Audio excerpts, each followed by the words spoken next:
জেলা পরিষদের জমি রেকর্ডভুক্ত করা হয়েছে ব্যক্তির নামে।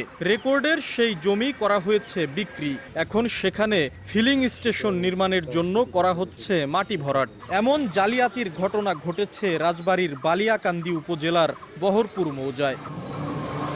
গত ৯ জুন এ বিষয়ে জেলা প্রশাসক, জেলা পরিষদ চেয়ারম্যান ও দুর্নীতি দমন কমিশনে লিখিত অভিযোগ দেন স্থানীয় বাসিন্দা ডক্টর মোহাম্মদ আব্দুল হাকিম।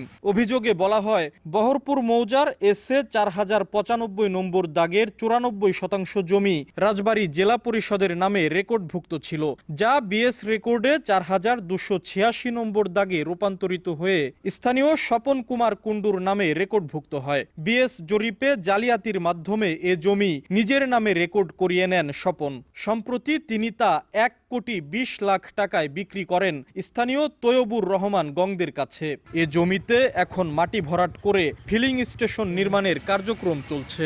এখন জন্ম সনদ দিয়ে খোলো বিকাশ স্টুডেন্ট অ্যাকাউন্ট। নিজের বিকাশ নিজে কর।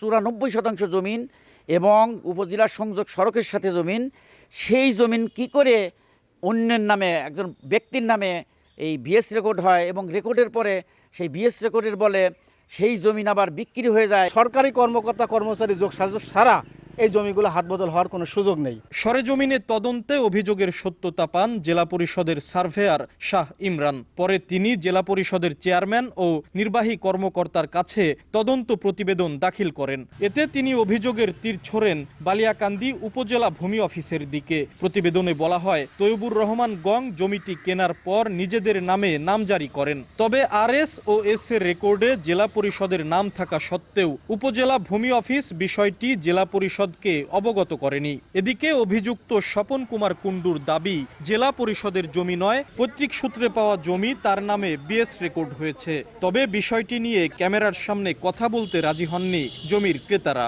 আর নামজারিতে কোনো ভুল হলে তা বাতিল করা হবে বলে জানিয়েছেন উপজেলা ভূমি কর্মকর্তা। জেলা পরিষদ যদি আমাদেরকে জানায় বা আমরা যেহেতু আপনাদের মাধ্যমে জানতে পারলাম যে এই জমিটি জেলা পরিষদের স্বার্থ রয়েছে, আমরা কেস নথি পুনরায় আমরা এসএনটি অ্যাক্টের 150 ধারায় রিভিউ করে আমরা এই যদি সরকারি স্বার্থ থেকে থাকে আমরা বাতিল করে দেব। বেহাত হয়ে যাওয়া জমি উদ্ধারে কাজ চলছে বলে জানান জেলা পরিষদের চেয়ারম্যান। রেকর্ড সংশোধনীয় মামলা করার জন্য আমরা ব্যবস্থা গ্রহণ করেছি। ইনশাআল্লাহ আগামী সপ্তাহে এই মামলা আমরা রুজু করতে পারব।